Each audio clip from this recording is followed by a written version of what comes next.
Hello, future engineers. Welcome to my YouTube channel. If you're still new to my channel and you like what I'm doing, please don't forget to share my videos to your friends and to your friends' friends, to your younger brothers and sisters who would want to take up engineering in the future, and to your relatives.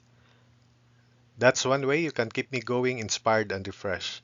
Now, if you find my videos interesting and important to your studies, also please don't forget to subscribe.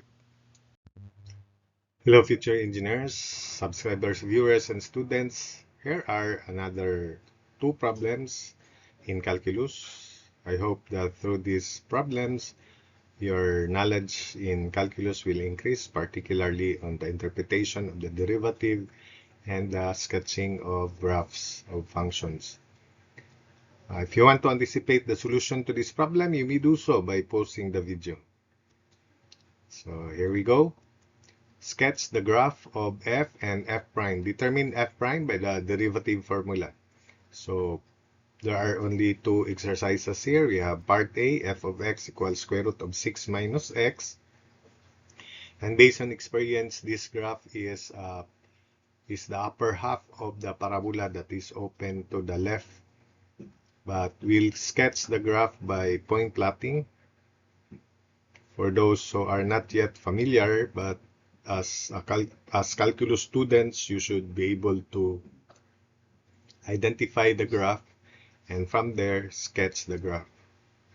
The second one is simply by point plotting. We have vertical asymptotes, which is x equals 0, because when x is 0, it is undefined. So beginning with this, we make sure that the radicand 6 minus x should be greater equal to 0. So we assign a maximum value of 6, then going to the left to make it positive. So when x is 6, 6 minus 6, square root is 0. Then 5, 6 minus 5 is 1, so square root of 1 is 1. Then 2, so that this is 4, square root of 4 is 2. When x is 0, square root of 6, 2 point something. Then when x is negative 3, so this becomes 6 minus negative 3, square root of 9. So square root of 9 is 3. Then when x is negative 10, this is 16. Square root of 6 minus negative 10 is square root of 16. That's why we have 4. The next supposedly is negative 19, but because of the limited viewing capacity of the prepared graph, so we'll just end up to negative 10. So let's plot these points. So beginning with 6, f of x is 0, 5, 1, 2, 2, x is 0, square root of 6, x is negative 3, then y is 3, x is negative 10, y is 4. Then we connect these points with a smooth curve, and it is parabola, upper branch of the parabola that is open to the left. So that's a function because its graph is intercepted by only one point by a vertical line. Say that's the definition of a function.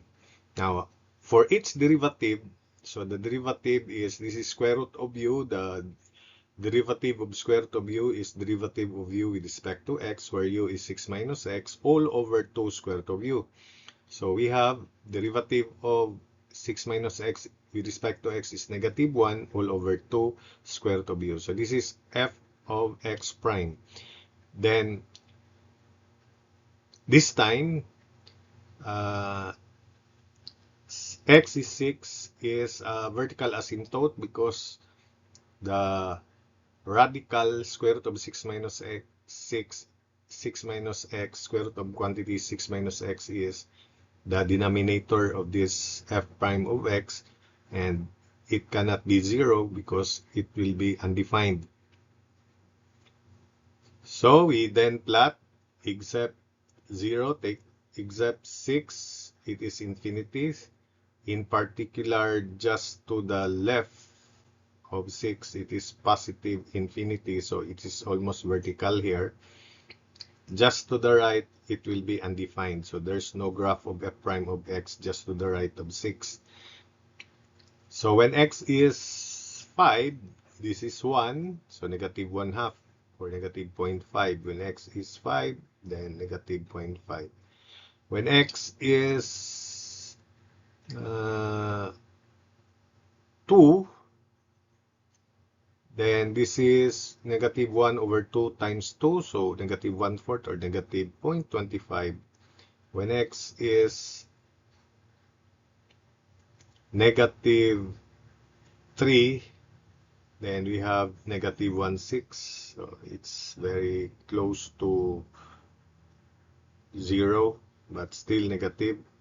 When x is negative 10, then we have negative 1/8. And when x increases negatively, such as when x is negative 19, then this becomes negative 1 over 2 times 5, so negative 1/10 or negative 0.1. So it approaches 0. So the graph of f prime of x is this red curve. So that's it for the first problem. I hope that you were able to follow and understand the explanations. Let's proceed to the second part. F of x is x minus 2 over x. So first we have point plotting. X cannot be 0. It is a vertical asymptote. So when x is negative 3, f of x is negative 7/3. When x is negative 2, negative 2 plus 1, negative 1. When x is negative 1, then we'll have positive 1. When x is 1, of course, close to 0, we'll also have that. When x is 1, then we'll have 1 minus 2, so negative 1. When x is 2, 2 minus 1, so 1. When x is 3, 3 minus 2/3 is 7/3. When x is negative 1/2, then we'll have 3.5. When x is positive 1/2, we have negative 3.5. When x is negative 0.2, we have 9.8. And when x is 0.2, we have negative 9.8. The derivative, on the other hand, we have derivative of x, which is 1. Then derivative of negative constant over variable is, the guide is negative constant over variable square. Since the variable is just x, the derivative of 2 over x is simply negative 2 over x squared.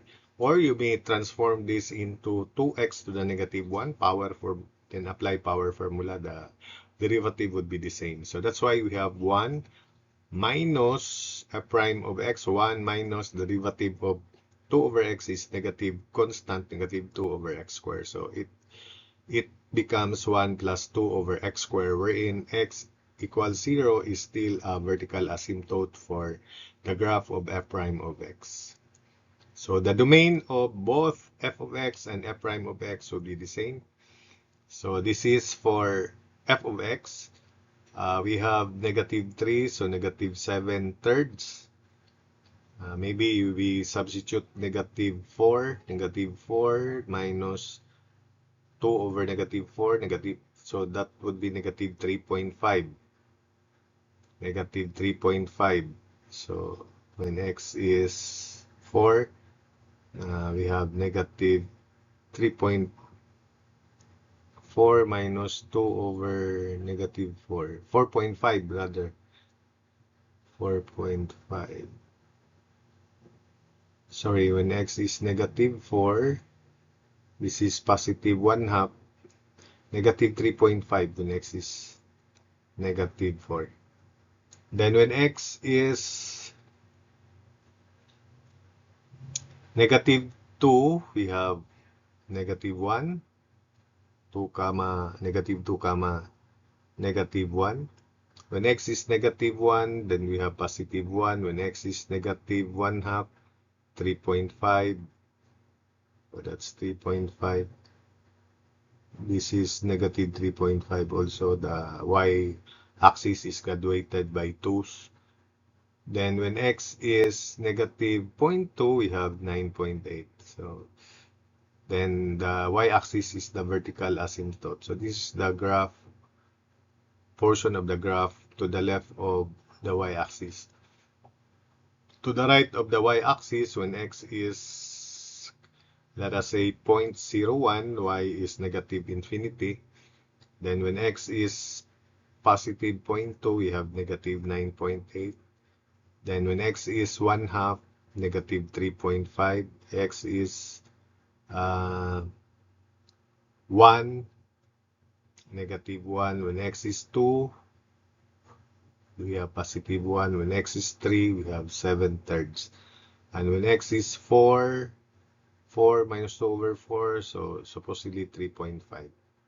Then we join these points with smooth curve, and this is the graph of f of x. For the graph of f prime of x, it would be this. So when x, we have x and f prime of x. When x is plus minus 3, because this is symmetric with respect to the vertical asymptote. When x is plus minus 3, then we'll have plus minus 3, we have 1.22, 1 plus 2 over 9, so 1.22. When x is plus minus 2, this is 1/2 plus 1, 1.5. So plus minus 2, 1.5. Plus minus 1, we have 3. 2 over 1, so plus 1, so 3. Then we have plus minus 1/2. This becomes 8 plus 1, so plus minus 9. And we have plus minus 0.2, we have 51. So that's a very large value. But anyway, the y-axis is graduated by 10. And the x-axis remains the same. So we plot when x is, let us say, negative 10. So that would be 1.02.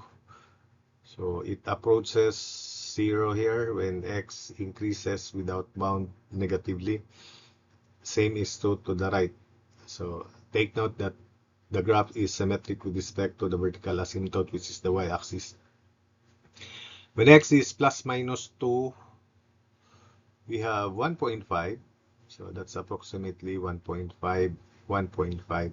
When x is plus minus 1, we have 3, so that's 3. This is also 3.